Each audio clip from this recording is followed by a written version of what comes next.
Locked On Podcast Network presents Locked On Sports Today.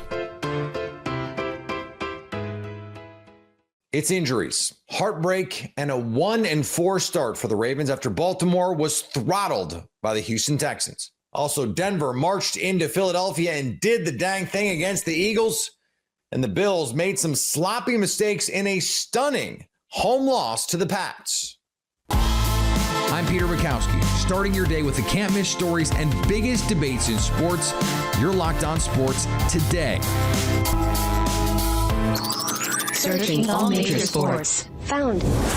Let's start with the biggest story. The Baltimore Ravens were a popular Super Bowl pick heading into the season. They're now, they're 1-4 after a 44-10 beatdown at the hands of the Houston Texans. Of course, no Lamar Jackson, a slew of other players out with injury for the Baltimore Ravens. And I feel like every time I talk to my pal Kevin Ostreicher, that is what we're talking about.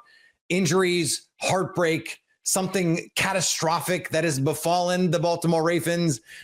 Kevin, this is a 1-4 team that is going to have to scratch and claw just to make the playoffs now, much less win the AFC North. So what do you make of where this team stands right now?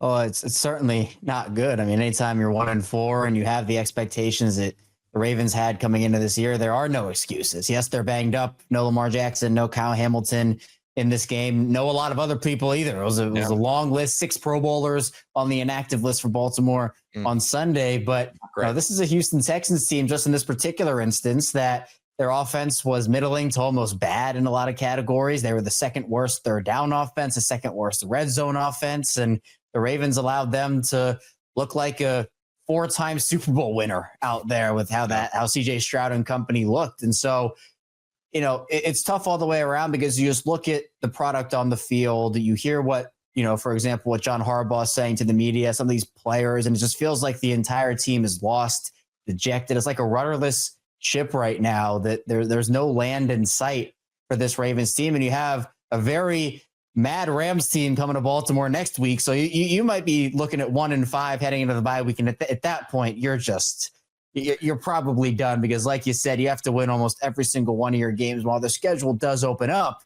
mean, the Ravens always have a stinker or two against teams that they usually should beat. So you always got to account for those. They have 5 of their 6 AFC North games remaining, although the AFC North is just a mess right now. So I don't know how much weight that carries anymore. But even with the product on the field, some of the coaching, play calls and whatnot, with the vibes being as bad as they are, they're not going to win a lot of games like this.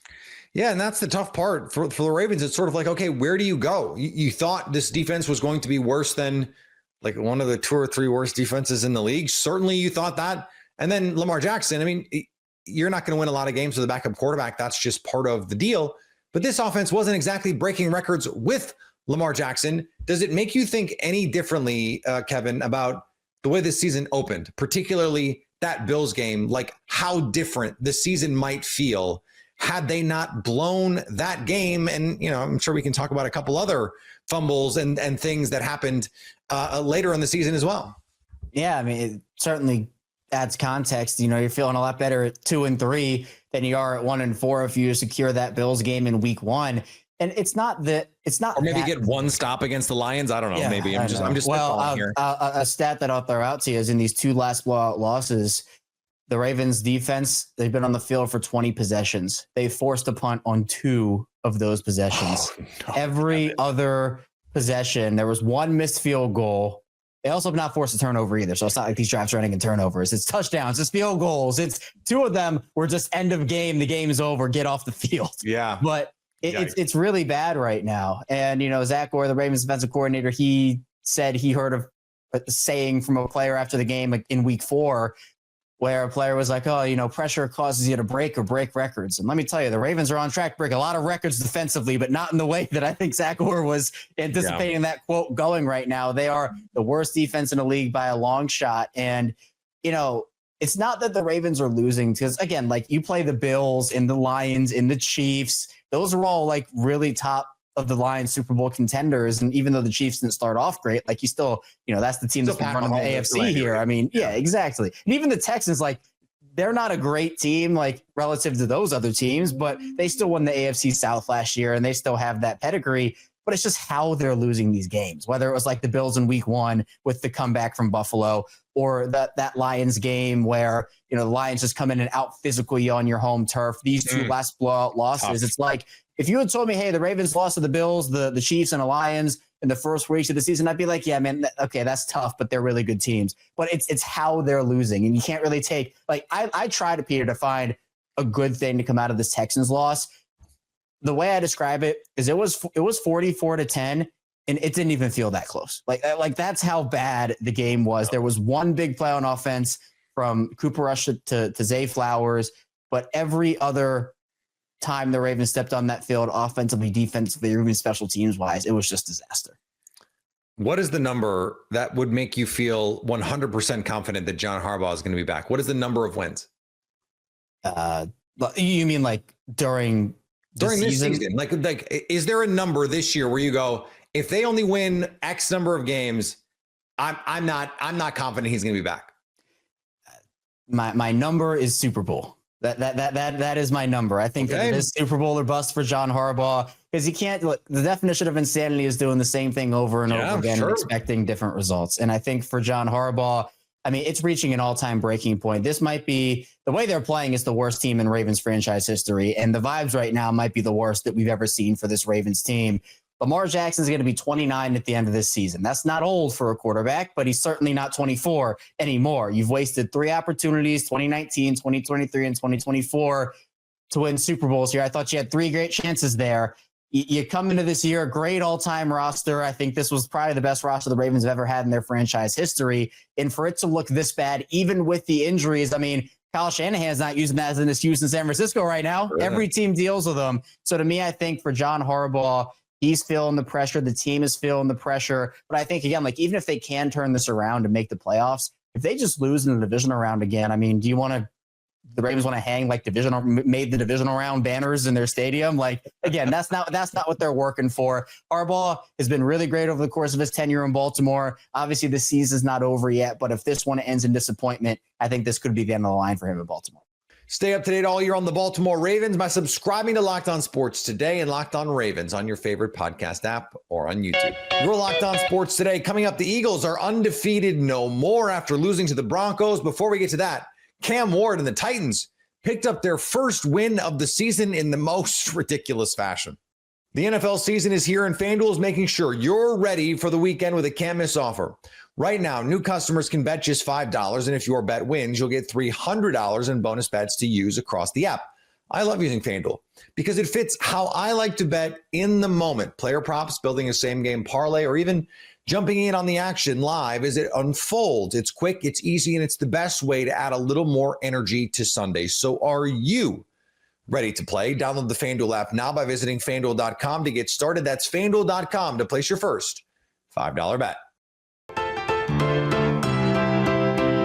The Titans picked up their first win of the season after a furious comeback against the Cardinals that will have Arizona fans, well, just furious. Let's go! The Tennessee Titans win a football game. Cam Ward is clutch, baby. They're on the board. My God, it was an ugly game. It was classic Tennessee Titans crap fest to start, but all of a sudden, I send a tweet saying Cam Ward has been sucking, and he goes insane. I mean, Cam absolutely caught fire. Calvin Ridley made big plays. Chikakonkwo got going. The defense made the big-time stops. What just happened?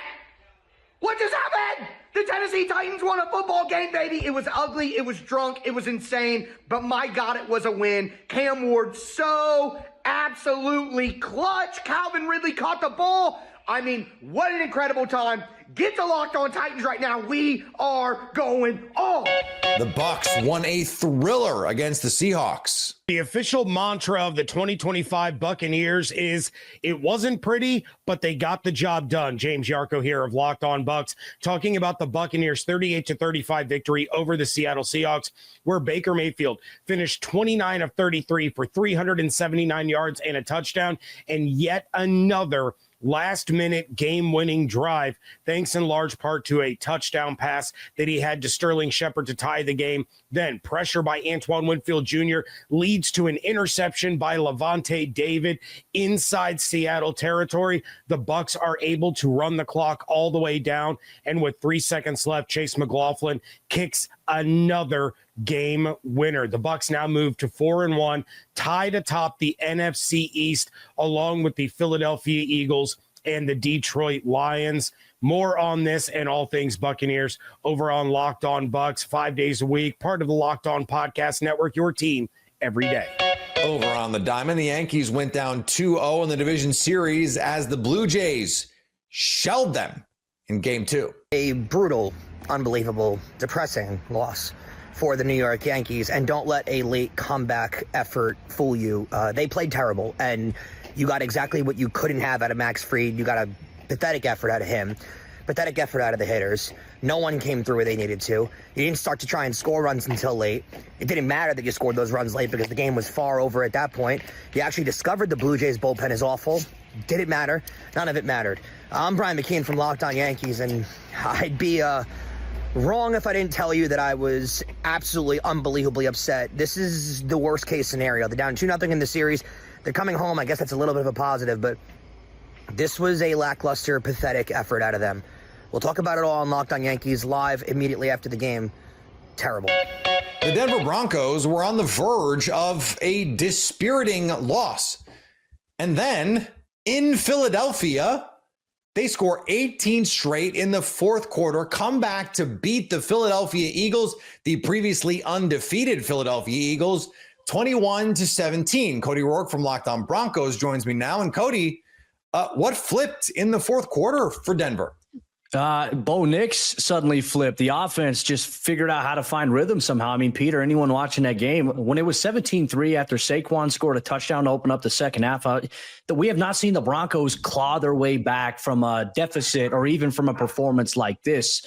And so a lot of it was like, it felt impossible, but somehow they got going. 3 consecutive scoring drives for them, and they took time off the clock in the meantime while doing so. I mean, it was impressive. It was gutsy. I would say, Peter, it's the biggest win here for the Broncos in the last 10 years, this game right here. I was going to ask you about that, Cody, because this is a team that came into the season with big expectations, and some of those self-imposed, right? Sean Payton would tell anyone who would listen, hey, this is a Super Bowl team. And through 3 3/4 weeks, they did not look like a Super Bowl team. No, they didn't. And this was the game, too. You know, you want to see how you do against a team like the Philadelphia Eagles, right? Teams that are Super Bowl contenders, teams that have won a Super Bowl, good teams in general. The Broncos, they've struggled in close games. And obviously this became a close game late, but it wasn't close initially until they started getting things going. But they also, I think it was a 1-10 record against teams with a winning record before, obviously, this victory here today. So for them to claw their way out, I mean, not only did Bo Nix turn it on after a rough first half, he had 79 yards at halftime, Peter, but he ended up finishing the second half 14 of 18 passing, 9 of 10 passing in the fourth quarter alone there to help the Broncos hold on in a very, very hostile territory to win. Yeah, 5 weeks, so 4 3/4 weeks, but you got it, Cody. I appreciate that. So as we move forward here, like I think it would be, if you're a cynic or maybe a Chiefs fan or a Chargers fan, you're going, well, it's just one quarter, like that doesn't really. It's not indicative of what this team is. Tell me why we should believe what we saw in the fourth quarter offensively, and I think importantly, defensively, because this is a really talented Philadelphia Eagles offense. Yeah, well, I think it's Sean Payton's commitment, which is shocking to all of us in Denver, is to finally running the football. 94 yards, despite them trailing 17-3, 94 yards rushing in that second half. J.K. Dobbins has been a little bit of an accelerator, an energizer bunny, whatever you want to name it, for the Broncos run game this season. He got things going for them. And I think you look at that defense led by Nick Bonito right now, who leads the NFL in sacks. He is finding ways to get after the quarterback. No matter what, no matter who he's going against, whether it's Joe Alt one week, Jordan Mailata the next, he's finding ways to impact the game. And Jalen Hurts, he's a tough QB to bring down, and he found a way to get to him 2.5 times. I think it's those two things combined. And Peter, if you have a good defense, you have a strong run game, it helps out a young quarterback like Bo Nix, and all those things, they kind of fell into the perfect spot in the fourth quarter.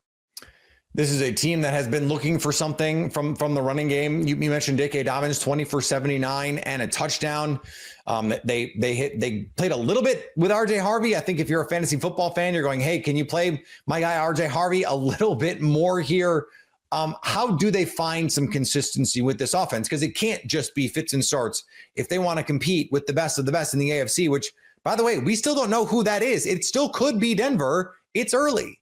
Yeah, no, it's a great question here. I think that sometimes, depending on the flow of the game, sometimes Sean Payton, he gets laser vision sometimes and goes away from the run game.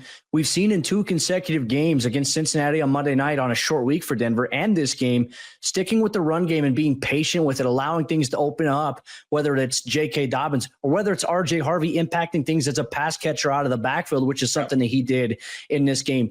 Good things tend to happen. But also, I think it's just a commitment of Courtland Sutton also becoming an underrated guy here in the NFL. Probably not going to get talked about enough here, but coming up big in the fourth quarter against Quinyon Mitchell as well. When the Broncos need a big play, he's the easy button for them. And when the defense has to worry about the run game and now Courtland Sutton, then it makes things a little bit easier for Bo Nix. This is, I think, the formula for this team. If they want to figure out, they want to hit that stride and be that contender. Peter, the defense is good.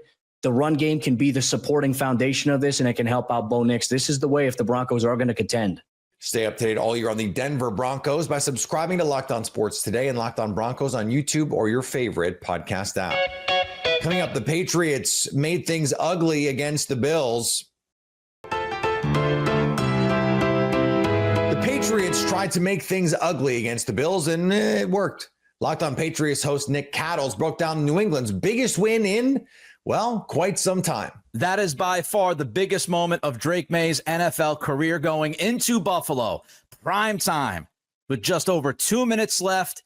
Drives the team down the field for a game-winning field goal by rookie Andy Borregales.